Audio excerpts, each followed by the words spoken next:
All right, I'm coming in my mouth. I'll take that out. That's embarrassing. Hi there, Dr. Rock here. Welcome back to another Rock on Live. That's Dr. Rock, spelled R-A-K, pronounced R-O-C-K. I am a lifestyle medicine physician, lead physician at Rock Your Life. And that's what I help people do: rock their life, live the life of your dreams, live a life that's fulfilling and with ease. And we do that by helping people make changes to their lifestyle. So today, I'm super excited. Welcome, everyone. I'm going to be talking about a powerful tool called, and no, I'm not referring to an asshole. This is a bad joke. I'm going to be talking about a tool called active love. Active love, as conceptualized by Dr. Phil Stutz. And it can be found in this book, The Tools. Yeah, The Tools by Phil Stutz. Highly recommended. I'll be talking more about it. So before we dive into the practice, let's talk a little bit about Dr. Stutz.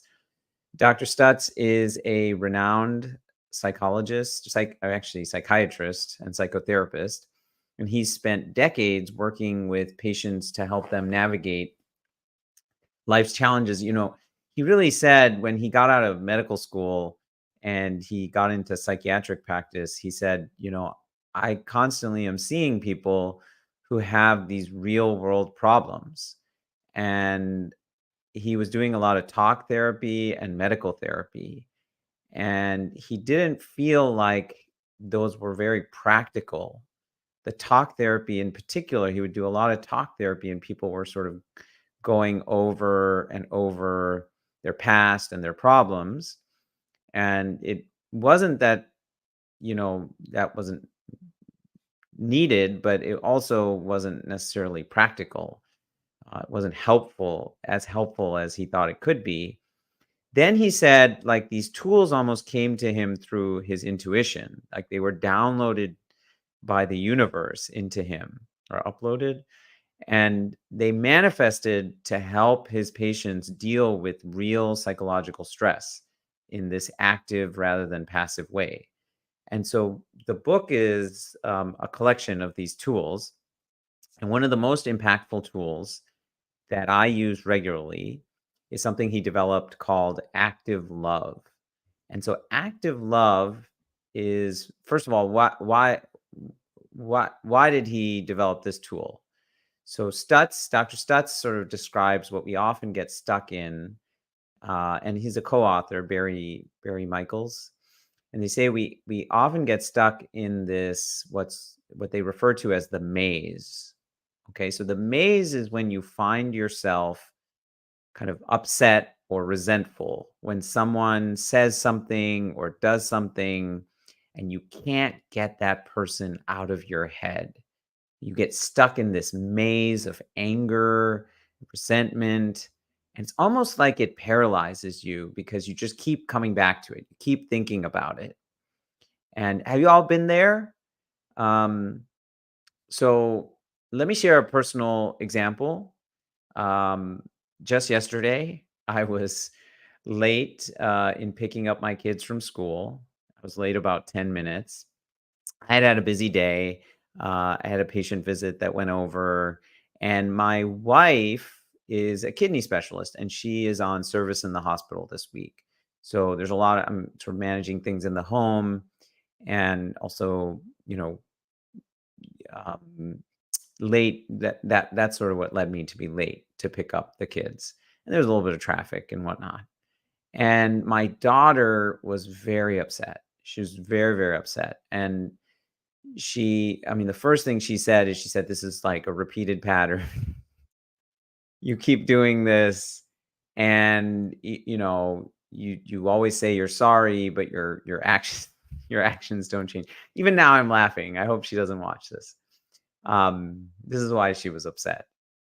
And my response was very defensive, like, oh, your mom is on service and there's so many things going on, and I had a very busy day, um and she wasn't having it. And like on the whole way home, we didn't talk much. and my boys were in the back seat and they were quiet because I think they could sense there was this tension, they say you can cut the tension like butter. Is that the expression? So when we got home, she kind of went to her room, and she was like visibly kind of emotionally upset. And I felt really bad, for a moment, I was stuck in the maze, right? When we were in the car ride, I was sort of filled with this anger and resentment. Like, their school, for example, has an aftercare program. So it's not like there was any risk or harm to her. Uh, and and she was giving me a really hard time. And I know in that car ride, I was kind of just sitting in that. Right? And this is what Stutz says is like the maze. You're stuck in the maze. So how do you get out of the maze? And that's when I employed this tool, active love.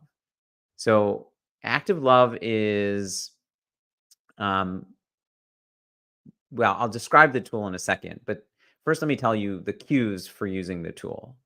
So whenever someone or something triggers anger, so when you feel that immediate spark of anger or rage, that's a cue that maybe you need to use this tool.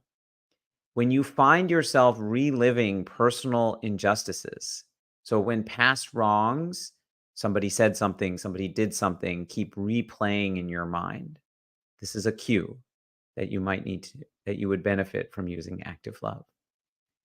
And the third cue is preparation for confronting a difficult person.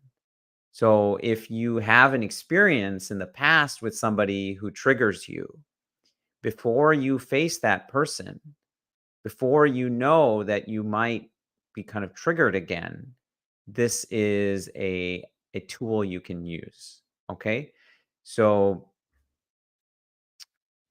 Stutz also describes like the higher forces that you're using when you channel these tools. And in the case of active love, he says it's outflow. So outflow is the higher force that allows you to accept everything as it is. It helps you to forget the unfairness. It helps you to move past the anger and the resentment. Okay, so now I'm going to give you a step-by-step guide. Okay, so the first step, and it's a very practical tool, and it doesn't take long. Once you learn it, you can do it, and that's the idea behind these actually. You can do it in seconds, in 30 seconds, just in your mind's eye.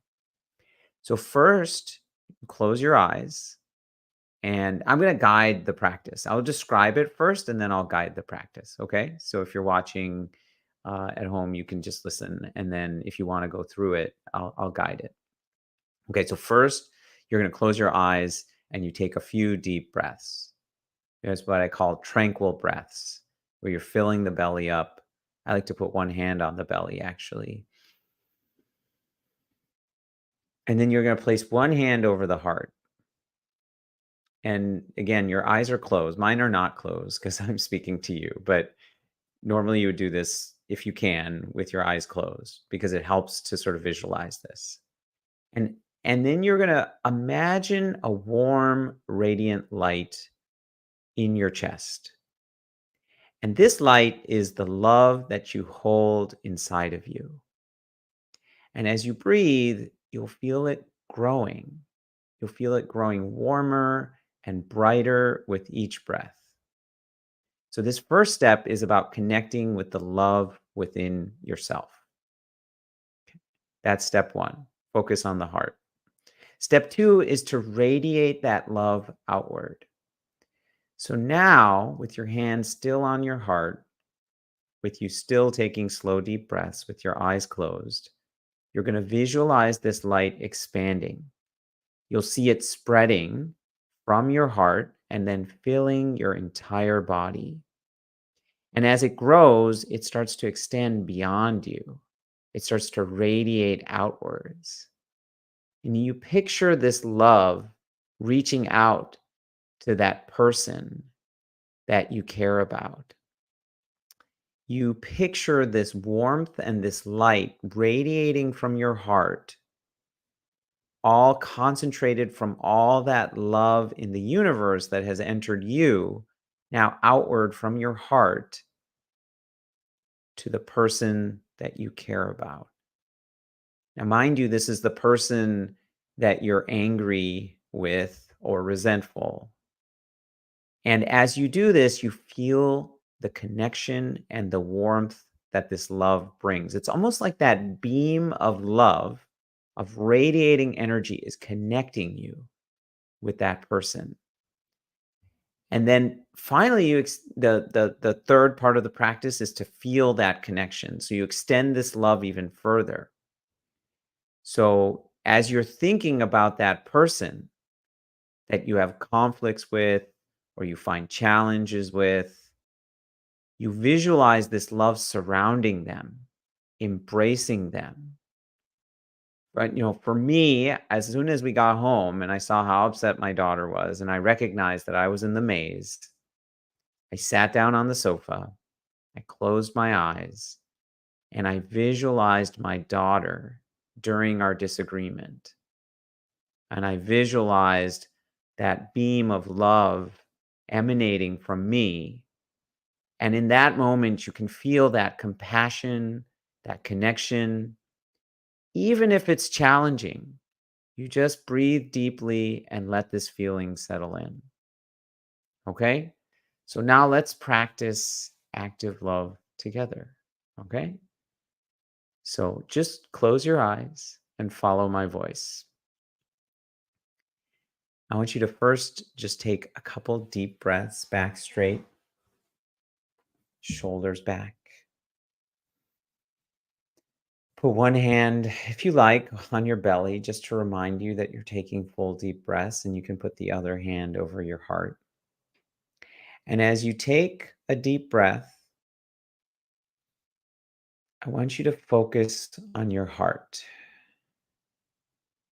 I want you to feel the warmth and love within you. And with each breath, you can feel that warmth and you can feel that love growing. You can feel it expanding. I want you to visualize that love radiating outward and picture it surrounding someone that you care deeply about. And feel this warmth of this connection. So, first, you're just going to picture anyone that you care deeply about, someone that's very close to you, that you love and that you care deeply about.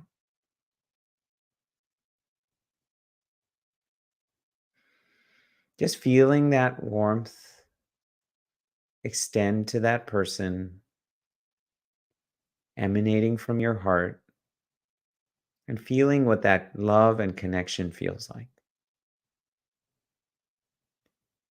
Next, I want you to call to mind someone who you might have a difficult relationship with. And maybe you're in the maze right now. Maybe someone has said something or done something that has really been on your mind, that has upset you, that has made you relive that circumstance, that moment, that conversation over and over again. We're not going to do that right now. We're going to visualize this love, this beautiful radiating light emanating from us and reaching out to them, embracing them. And we're going to feel the compassion and connection. At first, this may feel challenging, but as you breathe deeply and you let this feeling settle in, you'll notice that the challenge and the feelings of resentment and anger start to soften.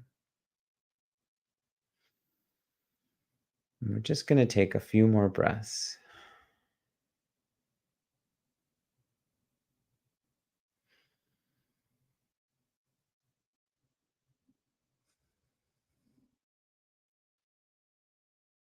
And then when you're ready, kind of bring your attention back to your body. Maybe wiggle your fingers and your toes, and then you can open your eyes. And this practice, when it's like anything else, it's a practice, it's a tool that you can practice. The first time you do it, it may feel unnatural, and you may have to coax yourself to do it. And I want you to focus on how you feel afterwards and ask yourself this question: do I feel better than I felt before I did this practice? If the answer is yes, then remind yourself that active love is not letting the other person off the hook. Active love is not saying what the other person did was right. Active love is your opportunity to free yourself. Active love is the opportunity to remove those chains of anger and resentment that you have put on yourself and to really feel true love and let it radiate outwards. So, how do you incorporate this? Well, anytime you have one of those cues, right? Anytime you have someone or something that triggers anger, anytime you find yourself reliving some personal injustice, or if you are preparing to meet with or confront, or I don't even like the word confront, but to interact with someone who has triggered you in the past. And you can practice active love in daily life. So if you do any sort of meditation, you can spend a few minutes each day just focusing on your heart and focusing on that radiating energy within you and that energy radiating out. And then during conversations, you can do this in the moment. If you are having a conversation, especially a challenging one. I didn't do this when my daughter and I were first having this argument, but in the moment, you can close your eyes, take a couple breaths, and silently send love to the person that you're speaking with. And uh, this I have done, and it's so incredible and amazing how quickly you can change the energy. Because listen, if you may not agree with what someone did or what they said or what they did. Um, and how you handle that situation, how you talk to that person, right? What is the outcome that you're hoping for? If you talk to a person eh, coming from a place of anger and resentment, that person knows. That person knows, wow. And guess what? You put that out, guess what's coming back to you? Anger and resentment and defensiveness. And it makes you feel worse. It makes that person feel worse. If you come from a place of love, you know, like for example, if, um, I've had this situation where I had a friend who was constantly kind of um, canceling plans and something would come up, this thing would come up, or I'm not in the right mood for it, or, and that made me feel resentful. That made me feel resentful. And I remember having this conversation with this friend where in the moment I was started to say things like, you don't value our friendship, you know? And I could see the other person, my friend, getting more defensive and angry. And I used this technique in the moment. I used active love. And then suddenly I realized why I was upset in the first place. Because I love this person, because I miss this person. And so then instead of saying, you don't value our friendship, I took a step back. I took a pause and I said, I really miss you. And you could tell the whole energy, the whole flow of the conversation and where my friend was then coming from and how they were hearing me, it just changed in an instant. And that is how powerful this tool is. It liberates you, it changes your energy, and it changes the energy around you. And then it changes what comes back to you. So I hope you found this useful. And if you want more actionable insights, tips like this, I do send out a weekly newsletter called Rock On. You can find the sign up link in the description below. You can also find a link to my website. I work with people through health education groups we call tribes. And I also work with individuals one-on-one as your lifestyle medicine doctor to help you make changes to your lifestyle and also to change the energy in your life so that you can have a more fulfilling and happier life. And I will see you all back here next time. I appreciate all of you. Appreciate your time and your attention. Have a good day, everyone. Live well and rock on. Boom.